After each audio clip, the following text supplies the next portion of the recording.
He should have been sleeping. It was his first night as Pope. The windows of the Apostolic Palace overlooked a city bathed in the hum of distant voices and clicking cameras. Somewhere below, Rome breathed in expectation, but Leo Circe, Robert Prevost, stood alone, hands gripping the windowsill, forehead resting on the cold glass. He hadn't changed into papal white for the night. He wore only a simple black cassock, the collar loosened, the sleeves rolled slightly above his wrists. The fisherman's ring weighed on his hand like a stone. He couldn't stop thinking about him. Francisco. He closed his eyes, and there it was again, the image of the man who had stood on this balcony before him. The man who had bent lower than protocol required. The man who had kissed the feet of prisoners. The man who had wept when no one was supposed to. And the man who had left behind the dog. Tiberius. He had heard whispers. A priest had mentioned it in passing. "He's still there," the priest had said softly, as if afraid to make it sound too real. "The dog hasn't moved since the funeral." Leo had nodded, but the words stayed. They gnawed at him like something unfinished. Why had no one brought Tiberius back to Casa Santa Marta? Why had no one claimed him? Or had they tried and failed? The Pope pressed his hand to the glass, watching the distant flicker of lights in the city beyond. And then, without warning, tears began to fill his eyes. He didn't know if it was exhaustion, fear, or something else entirely. But in that moment, one thing was clear: he had to go to him. Not tomorrow. Not after another ceremony. Tonight. Before the church swallowed him whole. Before the walls of protocol closed in. He needed to kneel where Francisco lay, and look into the eyes of the only living witness who had not asked for a pope, but had waited for a friend. He didn't wake anyone. Not the aides. Not the Swiss guard. Not even the priest assigned to keep watch outside his door. The papal apartments were silent as he slipped on his long black coat, tucking the white cassock underneath as if trying to hide from himself what he had become. He didn't need a driver. He didn't want an escort. The basilica wasn't far. And so Pope Leo XIV, Bishop of Rome, walked out alone. No one stopped him. Not out of fear. But because in that moment he no longer looked like a pope. He looked like a man on a midnight pilgrimage. The cobblestones of Rome echoed beneath his steps. The streets, usually crowded with pilgrims and tourists, lay empty under the weight of night. Only the faint hum of a distant motorbike reminded him that the world still turned outside Vatican walls. He walked faster than he meant to, as if something inside him feared he would lose his resolve if he moved too slowly. He turned the corner towards Santa Maria Maggiore, and there it was, standing as it had for centuries. The basilica, home to kings and refugees, saints and sinners. Home now to the simplest tomb the Vatican had ever dared to carve, Franciscus. The doors were locked. Of course they were. But somehow he knew they wouldn't be for long. As he approached, the night guard recognized him, eyes wide, body stiffening to salute. But Leo raised a hand, not in blessing but in quiet request. "No announcements," he whispered. The guard, though stunned, nodded. "No questions asked." And with a trembling hand he unlatched the great doors, pushing them open just wide enough for one man to slip through. Leo XIV entered, exhaling slowly. The basilica swallowed him whole. And in the silence that followed, it felt as if even the marble began to breathe. He had come to meet the dog, but part of him already knew he was about to meet much more than that. The basilica felt alive in its silence. Not empty, expectant. Leo XIV walked slowly, every step absorbed by the sacred hush that seemed to press in from the towering arches. The dim light of the sanctuary lamps flickered like tiny stars in the vastness of stone. And there ahead he saw it.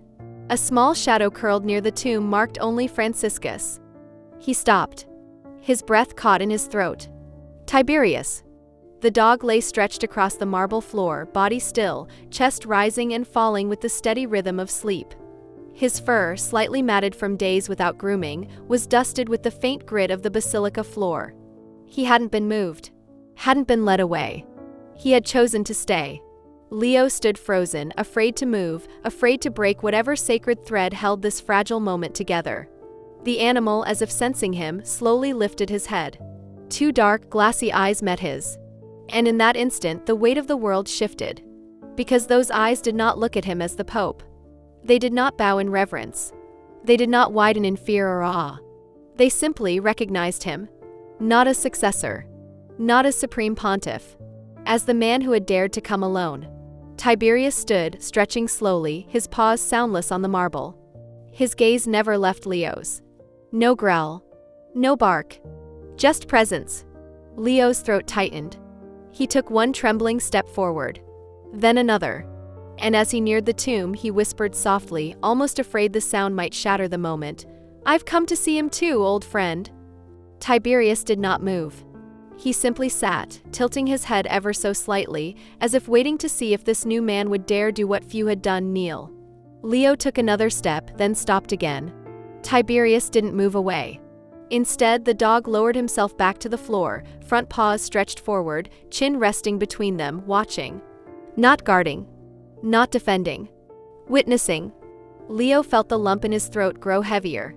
He had seen countless photographs of this dog. Pictures of Francis stroking his ears, smiling down at him like a grandfather to a child. Pictures the press had passed around the world, calling Tiberius the silent companion of a noisy pontificate. But nothing prepared him for the weight of being seen by those eyes. Because Tiberius wasn't looking at the robe. He wasn't looking at the ring. He wasn't looking at Pope Leo XIV. He was looking through him. Straight into the man who still wasn't sure he belonged in white. And somehow, Leo felt known. Not by the church. Not by history. By this creature who had spent more time with Francis than any cardinal ever had. Leo knelt slowly. First on one knee. Then both. He placed his hand gently on the marble, right next to the simple inscription, Franciscus. And that's when it happened. Tiberius stood. He walked slow and deliberate toward Leo. The Pope held his breath, uncertain whether the dog would recognize him as friend or intruder. Tiberius paused inches away. And then, without warning, he leaned forward and pressed his nose gently against Leo's forehead. The Pope gasped softly, the contact breaking something deep inside him. He closed his eyes, and in that sacred touch he felt it, recognition. Not as a successor to a throne. Not as a ruler of 1 billion souls. But as a man grieving the same friend. And before he could stop himself, Leo began to weep. He tried to hold it back. He tried to swallow the shaking in his chest, the tightness in his throat.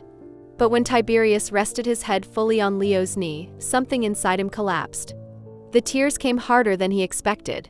Not the quiet, dignified tears of a man accustomed to public life. No. These were unfiltered, raw, childlike sobs. The kind that come when you've held in too much for too long. The kind that strip you of every role, every mask, every expectation.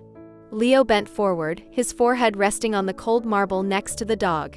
His fingers gripped the floor as if trying to hold on to something solid while the world beneath him unraveled. "I don't know how to do this." The words spilled out in a whisper between gasps for breath. "I don't know how to be what they expect." His voice cracked again. "I'm not him, Tiberius. I'm not Francisco." The basilica swallowed the confession. Tiberius didn't move. He didn't lick his face. He didn't shift.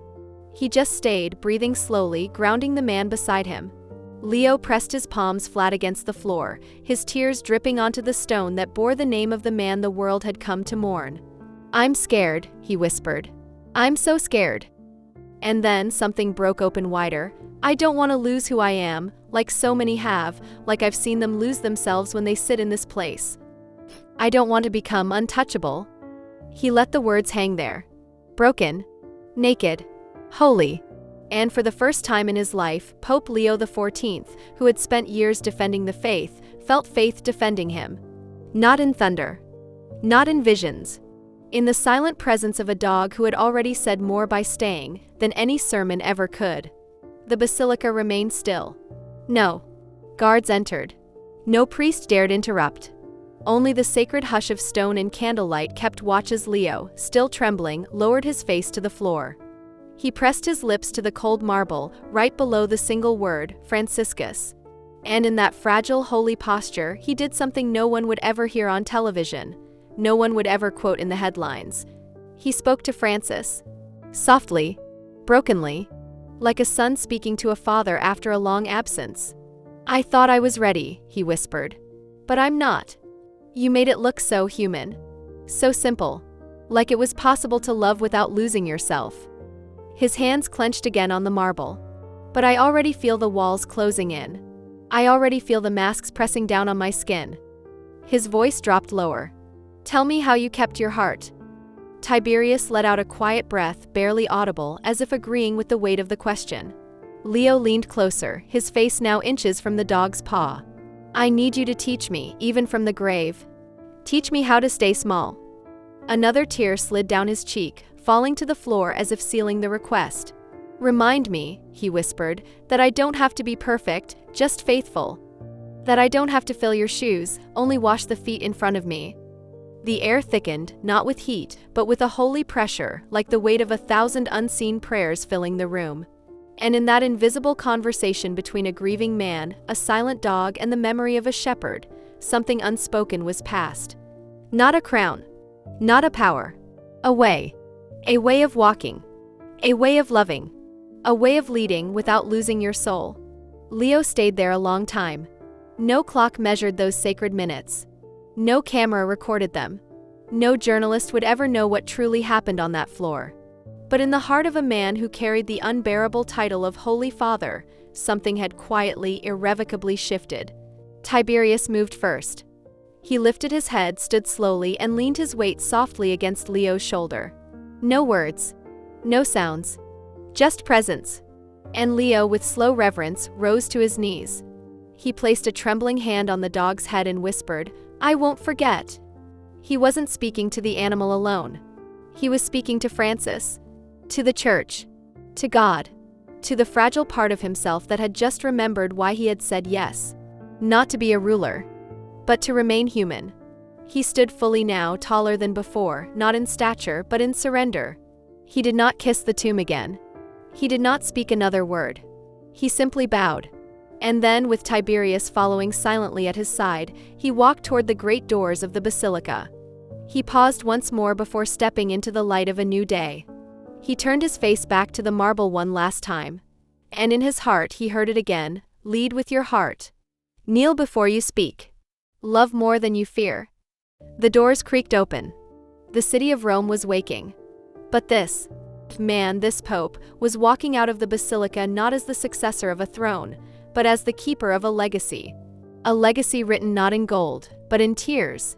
And the message that stayed with him, the one he knew the church and the world needed now more than ever, was painfully simple. When the strong kneel, the world begins to heal.